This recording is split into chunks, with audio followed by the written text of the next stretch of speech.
viens dans cet état-là? Écoute, je suis à la Combe du Raz. Je suis en train de faire les labours. Mais écoute, je prépare les semis pour l'orge de printemps. Mais j'avais fini de labourer. J'avais fini ce tracteur. Le Société Française, il est tombé en panne. J'ai dû aller au garage, remettre du gasoil. Et j'ai pas pu le ramorcer. Je m'en suis vu. Écoute, ah oui, en effet. Donne-moi de l'eau. Oui, débarbouille-toi un peu avant le souper. Mais qu'est-ce que tu m'as préparé de bon, Adrienne? Un bon petit tourin. Ah, ça c'est bon. Passe-moi le pétard, Adrienne.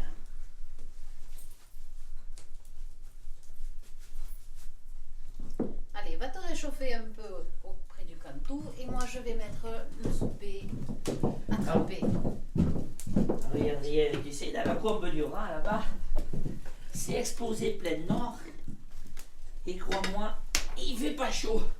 Je suis gelé. Regarde, dans ce cantou, on se gèle le devant et on se brûle le derrière.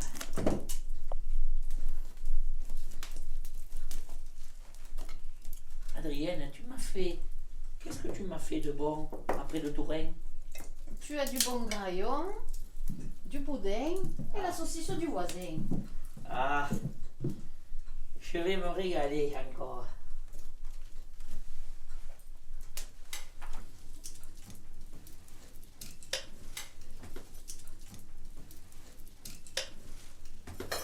Allez Robert, viens te mettre à table pour manger le tourin. Ah, un bon tourin. Ça va me réchauffer, Adrienne.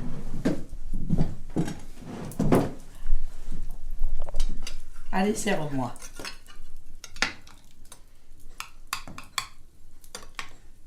Un peu plus, s'il te plaît.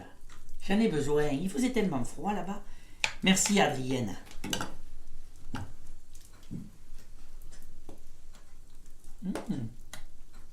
Elle est bonne. Tu peux t'asseoir, Adrienne.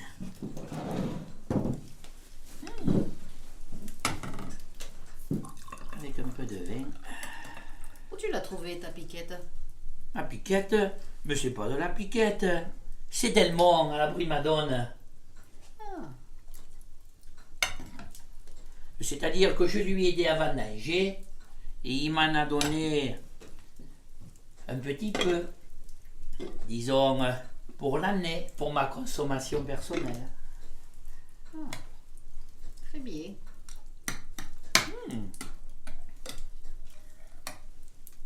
Avec les oignons, c'est un peu bon, hein?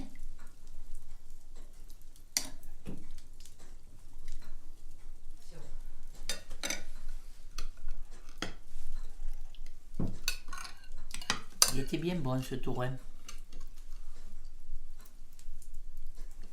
Et cette piquette de Delmont, elle est bien bonne. Maintenant, Adrienne, un petit chabrol s'impose.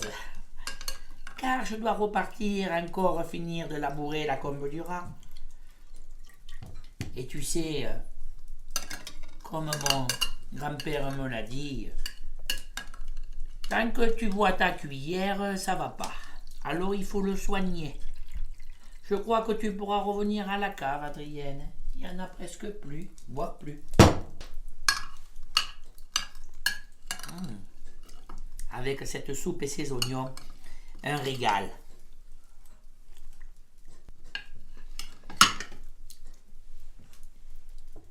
Allez, tu peux me couper du pain, Adrienne? Ah, j'ai mon opinel dans la poche. Et on va manger un peu de gâteau et du boudin que j'ai pris à Jean-Pierre Cabanel à Salviac. Ah, il va bien? Mais il va pas mal, j'y suis descendu hier matin avec la bicyclette. Ah, Il a l'air bien encore, il est en forme, mais il n'est pas loin de la retraite. ah ben ça lui fera du bien. Oui, il a quand même travaillé un petit peu. Tu peux me couper un peu de boudin, Adrienne? Comme je te vois en train de le couper. Cabanel, quand même, il fait de la bonne charcuterie. Hein. Est-ce que vous aviez un jardin? J'en avais même 3. La première des choses, il fallait travailler la terre. Bon. De la terre, on plantait soit des pommes de terre, des betteraves. On faisait des betteraves aussi. On élevait du bétail. On avait des canards, des poulets, des lapins. On produisait à peu près tout, sauf qu'on achetait le sucre, l'huile, le poivre, c'est tout. Et le café, voilà. Tout le reste, on le produisait. Comment vous faisiez, comment vous vous occupiez de votre potager, de votre jardin? Et bien, on le travaillait, on semait il y avait des poireaux, on avait des pommes de terre, des salades. À l'époque, on faisait des fèves, des petits pois, des carottes, des choux. Est-ce que vous aviez des champs? J'avais les champs. J'ai 32 hectares.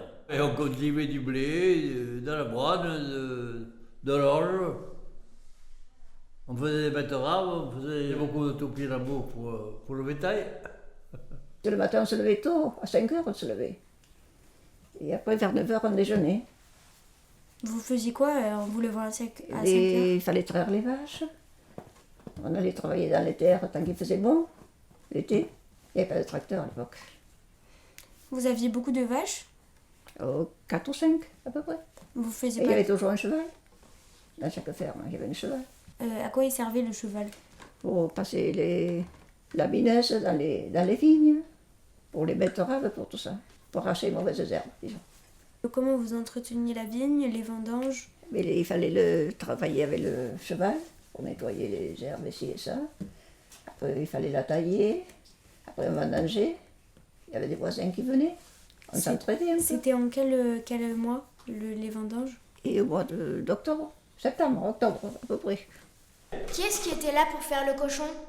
Ah ben, il y avait ma femme, il y avait ma belle-sœur, ma belle-fille. Le cochon, on le prenait, on l'assommait, et après on le couchait sur une maie, et on le saignait. On le saignait. C'est-à-dire, le saigner, c'est quoi? On lui mettait un coup de couteau, là, dans la gorge, pour le saigner. Et après, on récupérait le sang pour faire le boudin. On commençait à arranger la maie dessus-dessous pour pouvoir y mettre le cochon dedans. Il fallait le saigner. Et pour le saigner, il fallait être 4. Et en attendant, le cochon, il criait. Et des fois, ça faisait pas beau. Je me rappelle une fois, le cochon a manqué de nous échapper. Il était presque saigné, mais il est parti avec le couteau dans la gorge. Mais moi, ça m'est arrivé 2 fois. Quelles sont les différences entre comment est-ce qu'on tuait le cochon à votre enfance et jusqu'à aujourd'hui? À l'enfance, bon, on l'assommait, puis alors là maintenant, au jour d'aujourd'hui, c'est pareil. Le cochon, on l'assomme, mais à la différence, on le met pendre avec un palan, au palan. Et quand il est pendu au palan, alors on le saigne. On le saigne pour récupérer le sang, pour faire le boudin. Et après, on ébouillante le cochon. On fait chauffer de l'eau, on le met dans une maie, et on verse de l'eau bouillante dessus, et avec des raclettes, on le racle pour bien nettoyer le cochon, pour bien le nettoyer. Et qui était présent pour faire le cochon? Aujourd'hui, Oui. aujourd'hui, il y avait le tueur, bien sûr, qui vient le tuer, et puis mon mari qui aide. On le mettait à la cave pour le maintenir au frais, pour le préparer le lendemain matin. On triait les morceaux d'un côté, de l'autre. C'est comme quand il me parle maintenant du boudin. Il parle que le boudin, il est bon. Moi, je dis que le boudin qu'ils font maintenant, ça vaut rien. Oh non, c'est que du sang. Il n'y a rien que du sang. Tandis que nous autres, Oui. il y avait la tête pressée, Oui. il y avait un morceau de tête, il y avait un morceau de quelque chose. Oui, oui. En général, toute la tête y passait. Oui, les oreilles, le museau. Le museau et tout. Oui. Et que maintenant, il n'y a plus rien. Non, et Alors, alors, on il n'y a rien que du sang. On mettait ça dans Alors, avec toi, le disant sang, qu'il est le meilleur. et on faisait cuire dans Ça, c'est dans la des connerie. boyaux, quoi, des gros boyaux. Et on faisait cuire comme ça, dans un grand chaudron, quoi. Et après, on faisait pendre pour les faire sécher. Et la saucisse, pareil, on mettait ça dans une étable et pour que ça sèche. Pour que ça sèche. Mais nous, on les pendait dans la cuisine. On était organisés autrefois. On avait une pièce à côté. Oui, voilà. Exprès. C'est vrai. Ça, Tout était pendu là. Ça. Oui. Le boudin, après, il se fait quand on découpe le cochon, on prend la partie de la gorge qu'on fait cuire pendant 3 heures avec de l'oignon, des clous de girofle. On fait cuire pendant 3 heures. Et après, on fait le boudin, on prend les boyaux. À l'époque, on nettoyait les boyaux à la main. C'est-à-dire il fallait aller au ruisseau et on raclait le boyau, on le vidait de son contenu et on nettoyait au ruisseau. Et après on les rinçait et on faisait le boudin. Avec un entonnoir, tu mettais un bout de boudin, un bout de tuyau et puis tu faisais ton boudin. C'est-à-dire il fallait mélanger la viande, une fois cuite, tu découpes ta viande, on découpe bien la viande, salée, poivrée, de 4 épices, et après on enfilait dans le boyau.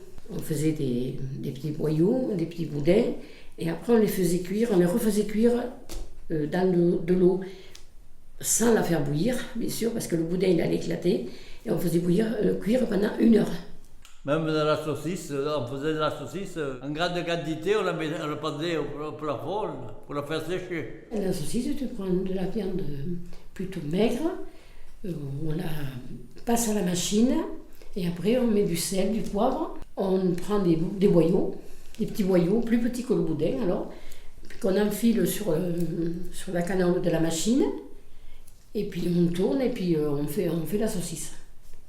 Avant, est-ce qu'il y avait les mêmes personnes ou vous étiez plus? Disons qu'on était moins. Parce que, et puis maintenant, c'est vrai que ça a été beaucoup. Avant, quand on préparait le cochon, quand il était découpé pour faire le pâté, la saucisse et le feuilleton, on avait une machine à main, qu'on tournait une machine à main. Bon, maintenant, on a une machine électrique. Et tuer un cochon, enfin la préparation pour tuer un cochon, ça prenait combien de jours à peu près? Dans le temps, on mettait 3 jours pour faire un cochon. 3 jours, parce qu'on allait moins vite, on avait la machine à la main, on allait beaucoup moins vite. Et là maintenant, dans un jour, on prépare le cochon. Est-ce que vous aviez des arbres fruitiers? On avait des noyers, on avait des pruniers, on faisait la prune d'Agen, qu'on appelle la prune d'Agen, c'est la prune d'Ante. On faisait les pruneaux, voilà, c'est ça. Et avec les noyers, vous faisiez quel type de... On les vendait en commerçant aussi. Mais il y en a qui faisaient l'huile de noix. Gâteau aux noix? Les gâteaux aux noix aussi. Mais on faisait l'huile de noix. Voilà. Et pendant la guerre, pour faire de l'huile aussi, on faisait du tournesol. On faisait l'huile de tournesol pendant la guerre. Et de l'huile d'olive? Non? Pas ici, non. C'est dans le midi. L'huile d'olive. Est-ce que vous aviez d'autres arbres fruitiers comme pommes, oranges? Oui, on avait des pommes, des poiriers. C'est tout. Comment vous fabriquiez l'huile de noix? Oui, nous, on n'en fabriquait pas chez nous, mais ils avaient un pressoir et il la faisait chauffer et en pressant, ça coulait, l'huile. Bon, il l'a transformée, je ne sais pas comment, mais bon. J'ai vu un peu faire, mais pas beaucoup. Il faisait aussi du cidre avec les pommes. Est-ce que vous fabriquiez de l'alcool? Oui, on fabriquait quand on avait vendangé, que le mou de la vendange, qu'il n'y avait plus de vin, qu'on avait soutiré le vin. On portait au bouilleur de cru qui se mettait au lavoir, là-bas, à Salviac, au bord du ruisseau. Et donc, avec ça, il faisait de l'alcool. Et c'était réglementé aussi un peu. Alors, des fois, on portait des dames Jeanne. Là. Et des fois, on en cachait une pour que... Parce que c'était contrôlé, c'était contrôlé aussi. Il fallait pas trop? Et il fallait faire attention à tout. On avait droit, mais une certaine quantité. Qu'est-ce que c'était le bouilleur de cru? C'est celui qui transformait la vendange en eau de vie. Voilà. C'était un monsieur qui passait tous les ans, il faisait la tournée. Il avait un alambic, il mettait du feu, et puis ça montait en température, et voilà. Est-ce que vous pouvez nous raconter comment est-ce que vous tuez le canard? Comment tuer le canard? Oui. En général, c'est pas moi qui le tuais, mais en fait, c'était ma belle-mère qui tuait tout. Et pourtant, c'était une prieuse. C'était un pilier d'église. Par quoi est-ce qu'il faut commencer? Il faut commencer déjà à boire la gaveuse. C'était cher. La gaveuse, ça venait plus cher que le canard. Essayer de se la prêter en faisant la tournée, quoi. Un jour pour tuer le canard, un jour pour les nettoyer, pour les... Ça ressemble à quoi? Comment dire? C'est un entonnoir. On vide le grain gonflé. On le vidait et on le faisait rentrer dans l'entonnoir. Et dans l'entonnoir, jusque-là, alors des fois, ça arrivait jusqu'à... C'était à la limite. Est-ce que vous produisiez d'autres foies ou d'autres magrets avec d'autres animaux? Avec des oies aussi, des oies. Expliquez-nous. C'était pareil, c'était aussi bon. Les foies étaient plus gros, voilà, c'est tout. Ça existe encore aujourd'hui, le foie d'oie? Ah oui, c'est vrai, oui, oui. Mais maintenant, c'est plus les mêmes élevages, c'est industriel maintenant, c'est pas... Ça a changé beaucoup. Ils étaient à vous, les animaux? Ah non, j'étais pas moi. C'était des cumins. C'est une cumin. C'est quoi la cuma? La cumin, C'est quoi? c'était une coopérative qui dirigeait beaucoup de paysans, quoi. C'est eux qui faisaient les sous, c'était elles qui réglaient. S'il y avait des casses, s'il y avait... Tandis que nous, on s'occupait que de soigner et de regarder s'il y en avait quelques-uns qui étaient malades ou on faisait des piqûres. Combien vous en aviez de canards? Oh, ça dépend. Des fois, on en avait 25, 30. Des fois, on en avait plus. Ça dépend de ce qu'ils nous livraient. Est-ce que vous aviez d'autres animaux? D'autres animaux? J'avais des vaches, j'avais des moutons, j'avais des cochons, j'avais des poules, j'avais des canards, j'avais des dindons. On avait tout ce qui pouvait trotter, on l'avait. Qu'est-ce que vous faisiez avec le canard? Qu'est-ce que vous produisiez? On les levait tout petits, là, petits canards. Ensuite, on les gavait. Autour de Noël, à peu près au mois de novembre, on les gavait. Et c'est les grands-mères qui les gavaient, souvent les grands-mères. Puis après, on les tuait. Et on avait les magrets, les carcasses du canard, et le foie qui était la pièce principale, presque. Voilà. Vous faisiez des cuisses de canard aussi? Oui, d'accord. Oui, les cuisses, le magret, voilà. Des coups farcis. Ah, des coups? Oui, des coups farcis, oui. Avec la peau, on faisait un farci, voilà. D'accord. Oui. Ça existe encore aujourd'hui? Parce que Ah oui, je je connais pense, pas. oui. Je crois bien que ça existe toujours. Oui. Les confits, oui. Confits de canard. Comment est-ce qu'on le fait? Oh, c'est long à dire. Tu les partages là et tu coupes les confits, les os, le cou, tout ça, là, les ailes et tout. Et après, à l'intérieur, c'est là qu'il y a le foie. Et bien avec la peau, on faisait des petits morceaux là et on les faisait cuire. On commençait par les os parce que c'était plutôt cuit que le confit. Ah, et le plus beau, c'était le foie. Mais bon, les magrets, c'était très bon. Comment est-ce que vous conserviez la viande de canard? On la faisait cuire dans un chaudron en cuivre, là, bien, dans la cheminée. À l'époque, c'était comme ça, la cheminée. Et puis ensuite, on la mettait dans des pots en terre cuite, et la graisse dessus. Et voilà, ça se conservait toute l'année. Vous faisiez la même chose avec la viande de doigt de lapin? Pareil. Ah, le lapin, non. Le lapin, on le tuait au fur et à mesure qu'on en avait besoin. Est-ce qu'il y avait d'autres viandes que vous conserviez ou... Le cochon. Le porc. Il faut dire le porc ou le cochon? Le cochon. Expliquez-nous comment vous conserviez le cochon. Alors, les jambons, on les mettait au sel pendant un mois. Et voilà, bien couverts de sel. Et après, on les frottait un peu avec de l'alcool et du poivre pour éloigner les mouches. Et après, on les laissait sécher presque un an. Un jambon. Oui, jambon. Oui. Et ensuite, il y avait des rôtis, il y avait le boudin, la saucisse. Vous le conservez pareil? Et sous la graisse aussi, oui, pareil. Et le salé, ce qui était les côtes, on le mettait au sel. Dans une saumure, voilà. Vous mettiez ça dans quelle pièce de votre maison? Dans la cave, à l'époque, dans une pièce fraîche. Le jambon, ce qu'on faisait, c'est que le jambon frais, on le mettait sur un linge, on le salait, on le poivrait bien comme il faut. On fermait notre linge, on attachait notre linge et on le mettait dans de la cendre. Et ça, on le laissait pendant un bon mois, sous la cendre. Et après, on le ressortait et on le lavait, on enlevait tout le sel, tout le poivre, et après, on le faisait sécher. Maintenant, on le met dans un bac en bois, sur un lit de sel, on le recouvre bien de sel, et on le laisse 3 jours par kilo de viande. Et au bout de 3 jours par kilo de viande, on l'enlève, je le mets dans l'évier sous le robinet d'eau froide, je le rince bien comme il faut, je l'éponge, je mets de l'eau de vie, pas côté couenne mais côté viande, de l'eau de vie, je le poivre bien correctement, et on le met dans un fil à jambon et on le met pendre dans une pièce au sec. Mais le jambon était plus dur que ça. Parce que si vous le loupez, vous perdez le jambon. Parce qu'un jambon est vite perdu. Si vous ne salez pas de suite, pour le mettre en conserve, on le mettait dans des grandes toupines qui étaient hautes comme ça. Et on mettait beaucoup de sel pour le conserver.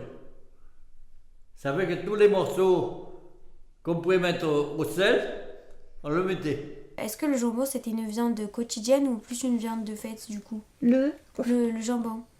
Oh non, au quotidien. Pour déjeuner le matin, c'est bon. Du jambon au Eh réveil? oui, c'est pas le café au lait à l'époque. Vous mangez du jambon et du café en même temps? Ah non, Ah.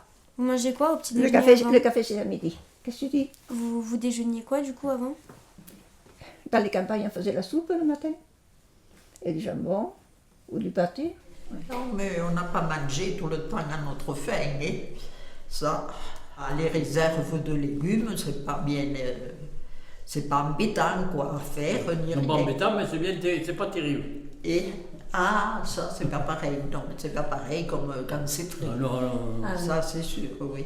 Les légumes, on faisait des conserves dans des bocaux qu'on faisait stériliser. Donc on faisait des haricots, des petits pois et des champignons à la saison. Comment vous les mettiez en boîte? Et bien on les nettoyait bien, on mettait de l'eau et du sel dedans et puis on les faisait stériliser pendant 2 heures au moins, facile. Dans des bocaux. Et vous les conserviez où après vos bocaux? Je te dis dans une cave, un endroit frais. Et après vous les mangez Et quand on les vous voulez? mangeait, oui, quand on voulait. L'hiver parce que l'été on les mangeait frais. La soupe, vous la faisiez cuire où? Dans une marmite en fonte. À la crémaillère, quoi, au feu. On faisait ça au feu, quoi, au coin du feu. On se chauffait aussi au coin du feu. Est-ce que vous mangez de la viande? Comme nous, on mange actuellement maintenant? Ah non.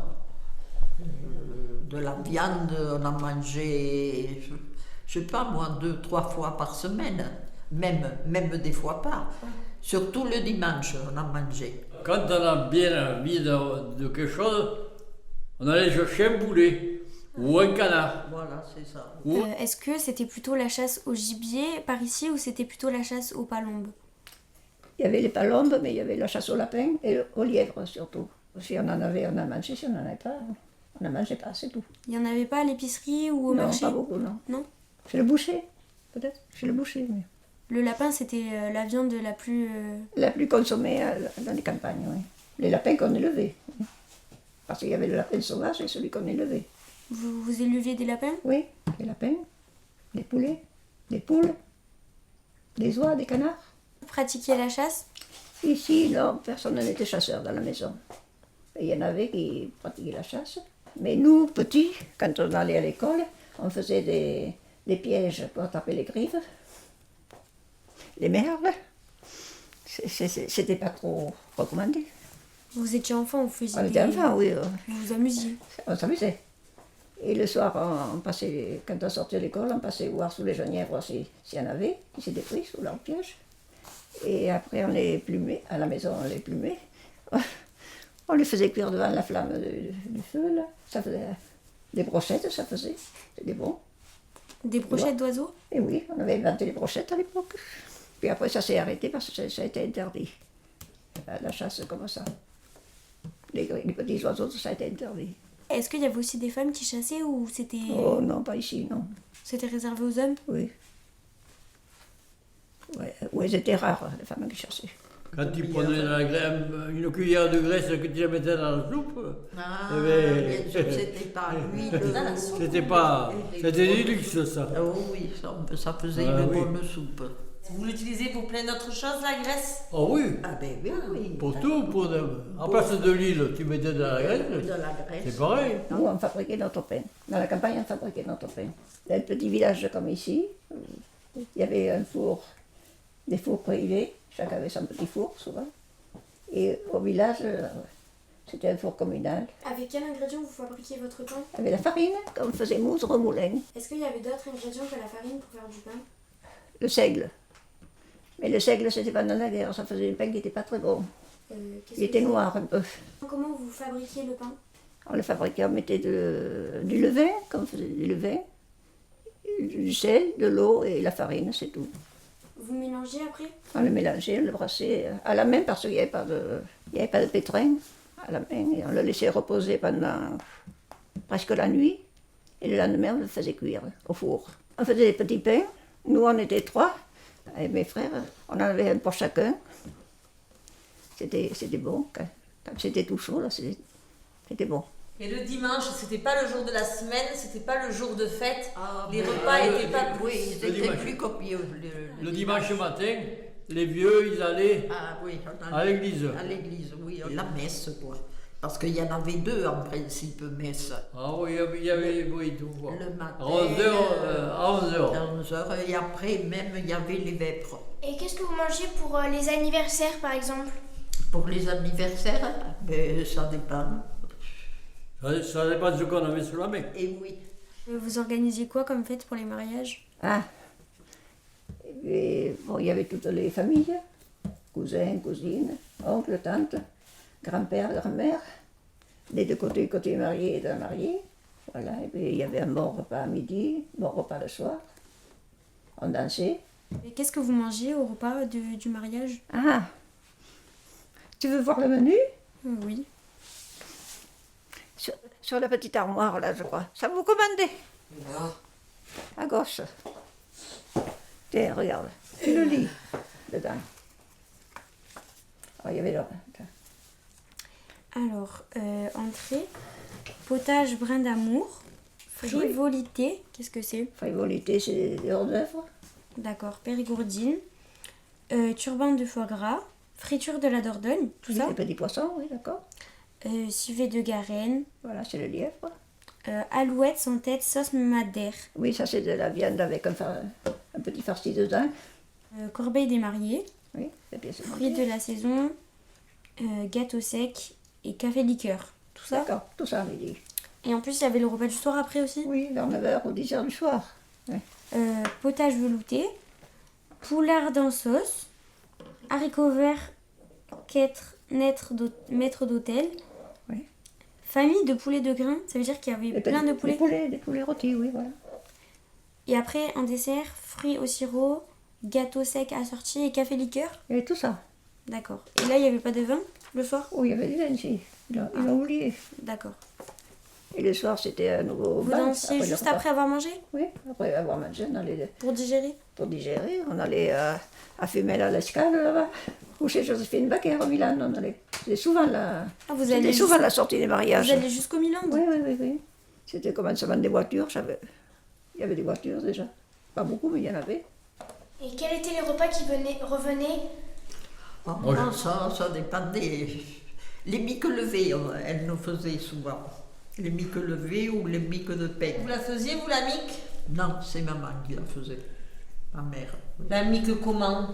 La mique levée, la mique... Mais que levé. Et vous en mangez toute l'année de la mique? Oh, le dimanche. Et ça nous C'est vrai. changeait de la semaine. On avait tué le cochon et tout. Alors, Ah ben, Il fallait bien s'en servir de Nous, la on viande. en avait un pour vendre et l'autre pour garder. Et bien voilà, Voilà. voilà ce qu'on faisait, oui. Alors, pour le petit salé, le cochon, c'était des côtes, des petites côtes qu'on mettait dans une toupine en grès. On faisait une chaussette, une grande chaussette qu'on remplissait de sel. Et on bâtissait notre viande tout autour de la chaussette. Et tous les jours, pendant 40 jours, la viande, on mettait de l'eau et prenait le sel qu'il fallait. Et au bout de 40 jours, en principe, ça ne prenait plus de sel. Et on disait que le petit salé était prêt à l'emploi pour faire la mique. Que maintenant, bon, on fait plus pareil, on le met plutôt au congélateur. Et après, quand je veux faire la mique, je le sors du congélateur 2 jours avant, je le sale bien comme il faut, et au bout de 2 jours, le petit salé est prêt à faire la mique. Alors pour faire de la mique, il faut commencer par avoir de la farine, de blé, Est-ce que vous pouvez nous donner les quantités approximatives ou pas s'il vous plaît? approximative. Alors ce matin, j'ai mis 2 kg de farine, à peu près, de farine de blé. Après, il y a 2 paquets de levure de boulanger, d'accord, que j'ai fait fondre dans un peu de lait pour que ce soit bien délayé. Après, j'ai mis une douzaine d'œufs, voilà, une douzaine d'œufs. Après, une petite cuillère de graisse de canard pour améliorer le goût, disons. Voilà. Et après, et de l'eau après, voilà. Et on pétrit pendant 10 minutes, à peu près un quart d'heure. Et pour faire les accompagnements, les légumes et la viande, vous utilisez? Et bien du petit salé, comme viande, du cochon, du petit salé, 2 ou 3 kilos à peu près, quelque chose comme ça. Après il y a des carottes, des choux, des poireaux. Donc on met une houle à chauffer sur le feu, qu'on laisse cuire la viande et les légumes pendant 2 heures au moins, 2 heures et demie. Et après il faut mettre cuire la mique, mais il faut laisser lever la mique d'abord pendant au moins 3 heures minimum. Et après on met la mique dans l'houle pour la faire cuire, qu'on va laisser cuire pendant 1 heure. Et, voilà. Et après, une fois qu'elle a cuit pendant 1 heure, on la sort pour pouvoir la manger. C'est l'ancien temps qui nous fait avancer, cet ancien temps qui nous fera encore danser. Tous les voisins se rassembler pour cette magnifique journée. Et puis couper, et frapper, gonfler autour, battre les blés. C'est l'ancien temps qui nous fait rêver, cet ancien temps qui nous fera toujours valser.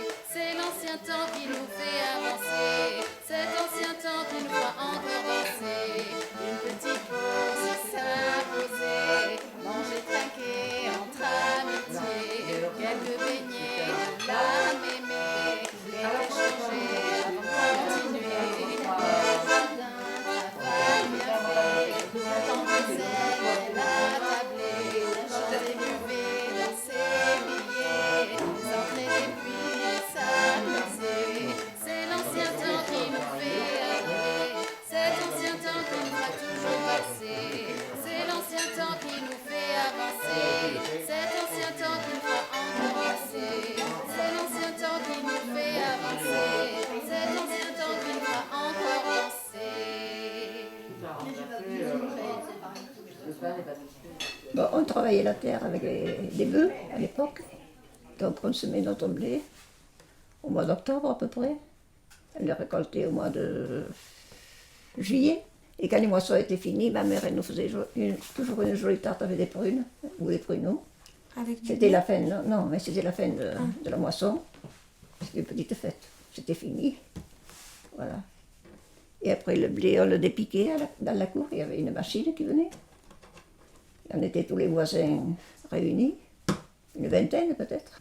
Et après le blé, on faisait la farine. Je te dis, on allait au moulin, on faisait la farine et on faisait notre pain. Quotidien. Quotidien. Donc c'était la fête, c'était entre guillemets la fête des moissons, la Et fête. c'était un peu la fête, oui, au mois d'août, là, tout le monde se réunissait pour s'entraider. Vous Voilà. faisiez ça par petit village dans Salviac, entre lieux-dits. Vous faisiez Oui, la fête. oui, c'est ça. D'accord. Vous la faisiez vous la faisiez plutôt dans la cour On est piqué dans la cour et ensuite le repas c'était à la maison, dans l'habitation, ou des fois l'été sur la terrasse. Il fallait avoir la place alors. Hein. Sur la terrasse, ou dans un hangar, voilà. Quand la fête des moissons, il y avait toujours de la soupe, il y avait du pâté ou des salades de tomates, des œufs durs, tout ça. Et ensuite des haricots verts, du poulet, du fromage et des beignets à l'époque. Voilà. Est-ce que les enfants aidaient à préparer à manger ou c'était les adultes qui préparaient tout pour la fête? Mais c'est les adultes qui préparaient, mais les enfants on aidait un peu. À éplucher les légumes, tout ça. On rendait service. Vous organisiez quoi pour Noël? Pour Noël, on faisait, si on avait des foies, on faisait un foie, on faisait du saumon, on aimait bien le poisson et le saumon. Et puis après, je ne sais pas, légumes, des champignons si on en avait. Des champignons qu'on mangeait. Est-ce que vous faisiez des pâtisseries? Oui, je te dis, quand on avait cuit notre pain, ma mère faisait un gâteau, là, et c'était bon.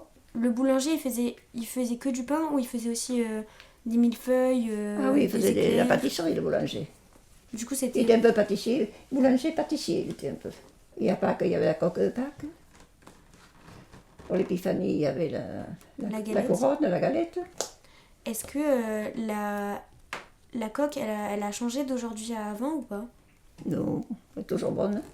Est-ce que vous faisiez aussi la fête des crêpes? Je sais plus comment ça s'appelle. Ah oui, pour carnaval. La chandeleur. La chandeleur, oui. Les crêpes et les beignets.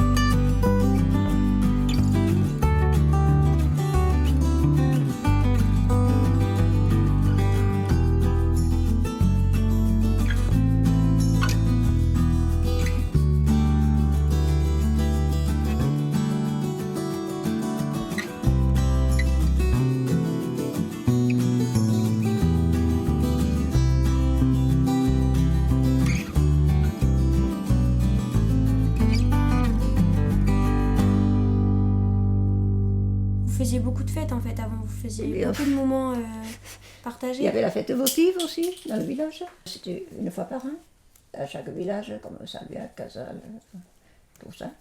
Donc on invitait les cousins, souvent, parce que après eux nous invitaient pour aller chez eux. Voilà, c'était la seule façon qu'on avait de sortir à l'époque. Qu'est-ce que c'était la fête votive? Mais c'est la fête patronale, comme à Salviac c'est Saint-Jacques, la fête de Saint-Jacques. Voilà. Et vous faisiez quoi à cette fête? C'était quoi le thème? Un bon repas, et puis il y avait la fête, il y avait les balles, et il y avait la musique, les manèges, les montagnes russes à l'époque. Il y avait quoi comme montagne russe à l'époque? C'était un manège, là. Et il y avait les chahutcards toujours. C'était les voitures japonaises, là. Il y avait aussi... Ça existe toujours. Oui. Il y avait aussi le petit manège pour les enfants? Oui, toujours, oui. Il n'y avait pas les pêches au canard et les tirs à la carabine? Si. Quand on tuait le cochon, il se faisait la fête du cochon. C'est-à-dire, bon, on tue le cochon et le soir, en principe, on découpait le soir ou le lendemain matin. Et quand on l'avait découpé, eh bien, on faisait cuire du boudin et on faisait cuire, on appelait ça de la fricassée, des morceaux, des tranches de cochon, la fricassée qu'on faisait cuire. Et tout le monde se mettait autour de la table, on était une dizaine, une douzaine à manger du cochon. C'est vrai qu'aujourd'hui, ça se fait beaucoup moins. Beaucoup moins. Vous faisiez pas une fête pour les vendanges? Des fois, si. Les voisins venaient. C'était une fête pour les jeunes. On s'amusait bien. C'était gai. On était un peu chacun chez soi. On se réunissait quand il fallait. S'il y avait pour aider. Mais je te dis, les jours de fête, il y avait toujours un couvert pour un passant un peu égaré, un pauvre, qui pouvait passer. Des fois, il ne passait pas, personne ne passait. C'était un cas, voilà. Et qu'est-ce qu'on faisait plus? Et à la campagne, on donnait pas mal, parce qu'il y avait des gens qui n'avaient pas de bêtes, qui n'avaient pas de ci, ça. On donnait des petits fromages. Vous vous entraidiez les uns les autres? Oui. On donnait des petits fromages, quand on tuait le cochon, on donnait un peu. Est-ce que pour faire plaisir, oui. Vous trouvez que ça a beaucoup changé de l'époque à maintenant? l'entraide? C'est plus la même. Maintenant, on n'a pas besoin, il y a les machines qui ont remplacé l'homme. Maintenant, c'est plus poétique, on n'est plus du temps de Victor Hugo. C'est l'ancien temps qui nous a fait rêver, cet ancien temps qui nous fera toujours valser. C'est l'ancien temps qui nous fait avancer, cet ancien temps qui nous fera encore danser. Au petit matin,